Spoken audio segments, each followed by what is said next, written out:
everyone, welcome back to our channel Login Aid. In this guide video, I will show you how to enable voice chat in Roblox. First of all, what you have to do is launch open any browser of your choice, click on the search bar and type in roblox.com. After that, you'll be led to the official website of Roblox. Now what you have to do is click on the gear icon that you can see at the top right corner of your screen. Now you'll be able to find various options over here. Click on this option, settings. Now once you do that, you'll be led to the settings interface. You'll be able to access the settings options from here. In the account info interface, make sure your phone number is added. If you do not see the option for adding the phone number, it might be because of your reason or age. In that case, you'll not be able to enable the voice chat. But if the option for adding the phone number is available for you, simply go ahead and add the phone number.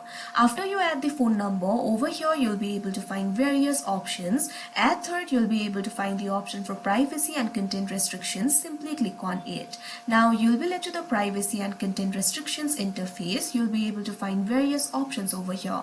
You'll be able to find the options like content majority, screen time, communication, etc. Simply click on this option, communication. Now after that, you'll be led to the communication interface. If the phone number is added to your account, over here you'll be able to find the option for voice chat. Simply click on it. After that, simply toggle on the button right next to the option use microphone to chat with voice, and the voice chat will be enabled. So that is how you enable voice chat in Roblox. I hope you found this video helpful. Thank you for watching. Make sure to like, share and subscribe to our channel.